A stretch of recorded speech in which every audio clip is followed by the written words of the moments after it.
L'homme qui regarde trop l'amibe devient amibe.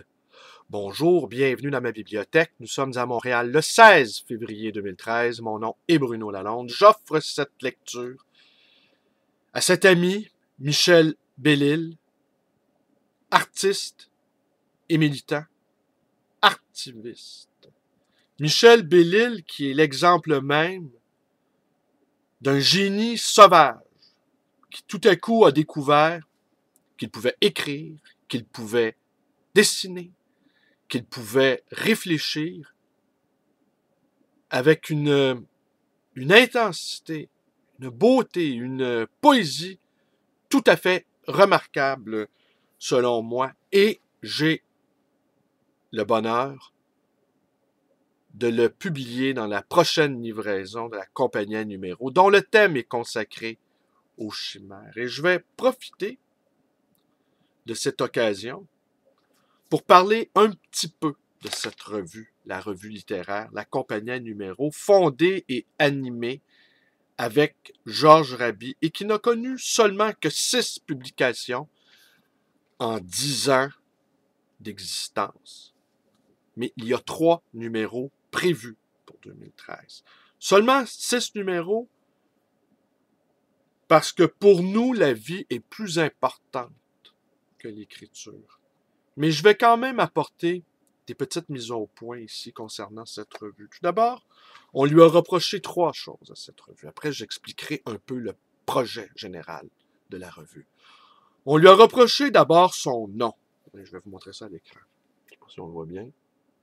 La compagnie à numéro 90 54 71 75 Québec Inc. Plusieurs ont jugé que c'était peu approprié de mélanger les chiffres, la business, l'économie avec la littérature. Et quant à moi, ça reste une extraordinaire trouvaille. Je le dis en toute humilité, c'était un titre prophétique quand on voit à quel point l'économie prend de la place dans notre société. Et de refuser de mélanger ces deux notions très distinctes, littérature et économie, c'est vraiment se comporter comme des angelots, des gens qui sont déconnectés de la réalité existentielle. On lui a reproché également une deuxième chose, de faire appel à des auteurs aguerris, connus, célébrés, et d'autres, des amateurs, des gens dont ce n'est pas le métier que d'écrire. On a jugé qu'il y avait une sorte d'incohérence à mélanger les niveaux de qualité. Eh bien ici, je vais vous lire ce que j'ai écrit pour répondre à cette deuxième critique. On n'écrit plus pour la postérité. Le dernier peut-être à y avoir cru, c'était Jean-Paul Sartre. L'écriture personnelle, c'est d'amener les autres à écrire.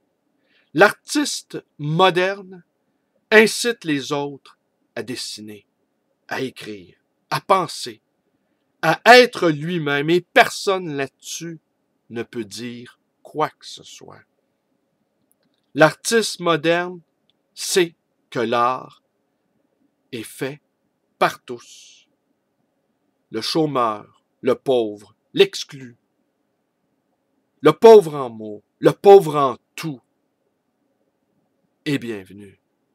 Mais il ne dira pas non plus aux érudits, aux universitaires de se taire. Mais il n'acceptera pas que ces derniers s'accaparent de toute la parole. Alors, vous comprenez ici que c'était un projet collectif, inclusif d'une certaine façon. Le troisième reproche qu'on a fait, et qui rejoint le premier reproche d'une certaine façon, on a reproché à cette revue ses obscénités. On y trouve parfois des textes assez vulgaires, merci, et on y trouve un peu des images à caractère pornographique. Là-dessus, je réponds simplement que la pornographie fait partie de notre univers quotidien. qu'on en soit des amateurs ou pas, qu'elle nous plaise ou pas. La pornographie industrielle fait partie de notre réalité quotidienne, au même titre que les enseignes de McDo ou les chaînes de télévision, ou les journaux qu'on retrouve dans les kiosques, ou Internet, ou n'importe quoi qui existe et qui fait signe. Et dans le projet de rendre compte de cette réalité globale, eh bien, nous n'avons pas hésité à publier des trucs pornographiques, les considérant comme faisant partie du paysage ambiant. Tant et si bien qu'aujourd'hui, nous nous retrouvons avec des œuvres déconnectées. Je ne parle pas de la revue, là, mais je parle de gens qui écrivent de la poésie en tenant pas compte, ou de la littérature en tenant pas compte de la réalité économique, en tenant pas compte de ce que les gens consomment ou regardent ou vivent. Nous sommes dans l'abstraction, ou nous sommes dans le monde platonicien des idées. Et ceci n'était pas le projet de la compagnie à numéro. Alors voilà. Et là, je vais enchaîner. Petite mise au point qui a été plus longue que prévu. Je vais enchaîner avec cet ouvrage, Champ polaire,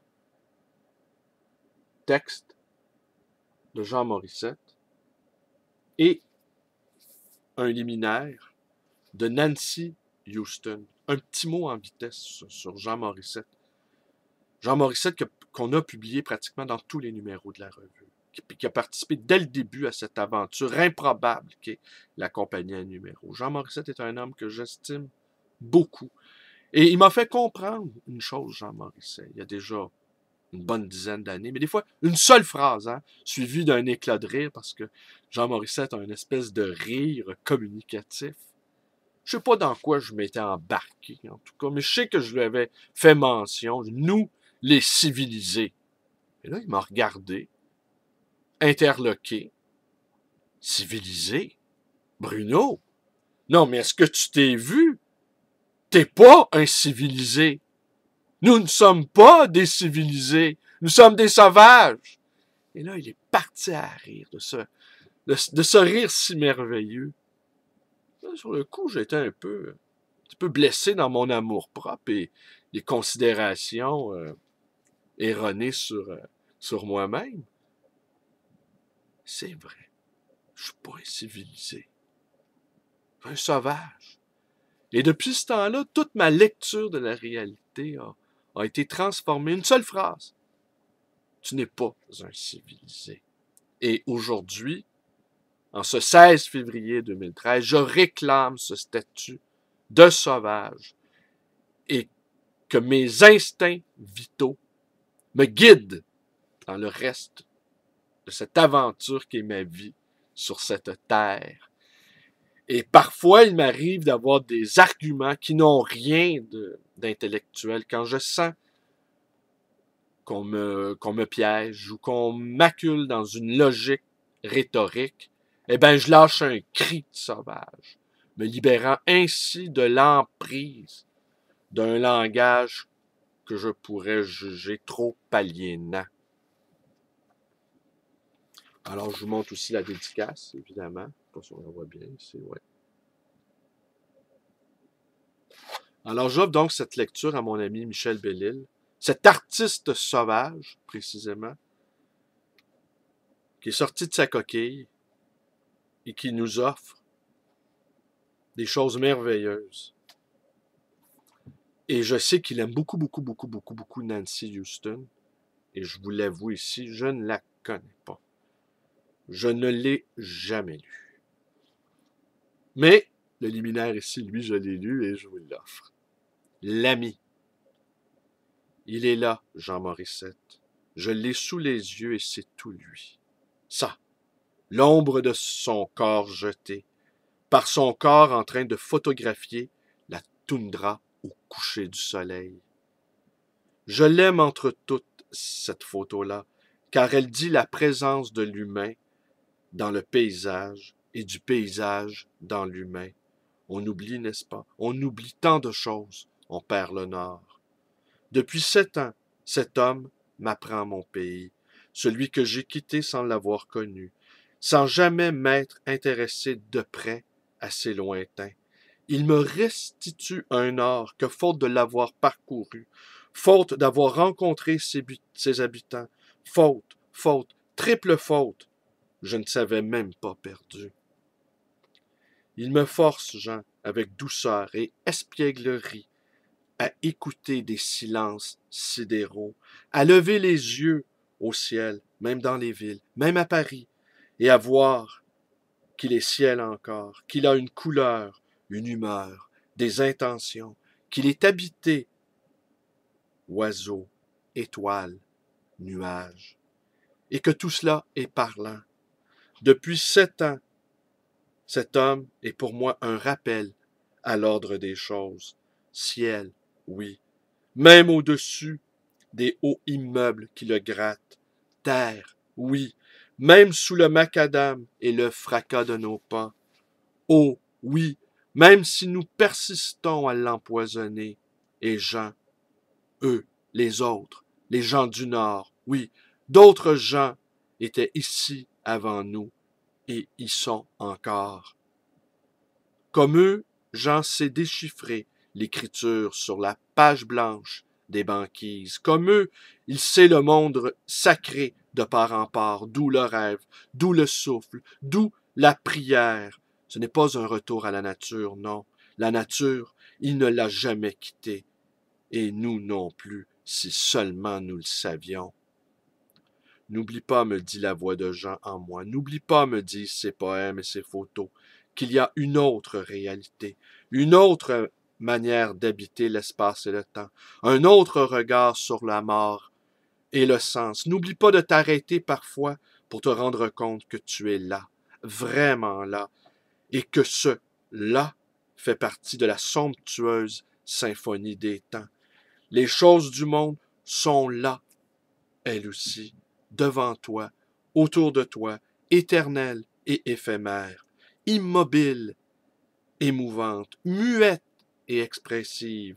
Ne leur tourne pas le dos, n'addicte pas tes 5 sens, ni le 6e.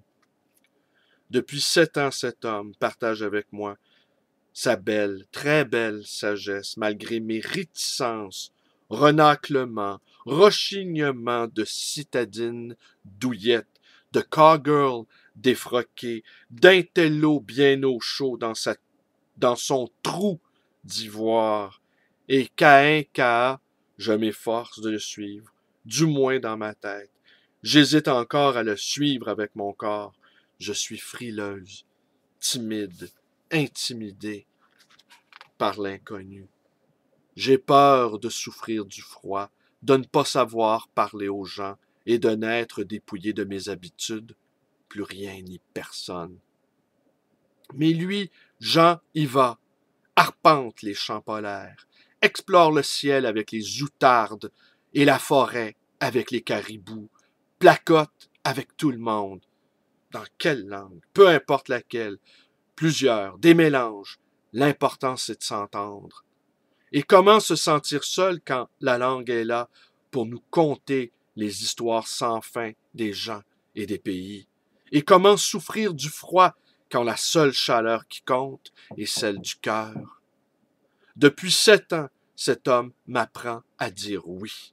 Autant qu'il fait et autant qu'il passe, me démontre la chance que nous avons tous d'avoir une ombre, d'être des ombres, dotés de regards et de paroles, dans ce monde qui est le nôtre et le seul. Il m'impressionne, Jean, car rien en lui, c'est rarissime, n'est pose, frime, affaîtri. Qu'il rit, parle, écrive, prenne des photos, c'est pour la même raison, c'est dans le même esprit, ça part du même élan et du même choix, celui de connaître en profondeur des contrées excentriques et fragiles, de célébrer leur beauté et de défendre leur droit à être encore. Nancy Houston. Alors, je vous montre ici, Jean a reproduit dans son livre son écriture manuscrite avec une plume qu'il y a accolée. Jean écrit sur des carnets. Il a plein de journaux comme ça, où il écrit à la main ce qui lui vient en tête, des projets d'écriture, des conversations qu'il a glanées au coin d'une rue, au coin d'une librairie. Et il a plein de cahiers comme ça. Un jour, ben, on y aura accès. Espérons que ce ne soit pas dans trop longtemps. Alors, je vous remercie d'être avec moi. Je vous remonte le livre. Champollion, Jean Morissette. Préface liminaire, dis-je, pardon. Nancy Houston. Alors, c'est tout pour aujourd'hui. Je vous remercie d'être avec moi. Mes vidéos vous plaisent. Abonnez-vous à ma chaîne. Vous pouvez aller visiter ma page Facebook, n'est-ce pas? Je suis envahissant, vous le savez, soyez-en prévenus. Vous pouvez également me téléphoner à ma librairie, 514-736-0999. Et vous pouvez également me rendre visite à cette librairie d'occasion et d'ancien, le livre voyageur dans le quartier Côte-des-Neiges, dans la ville de Montréal. Merci et bonne journée à tous.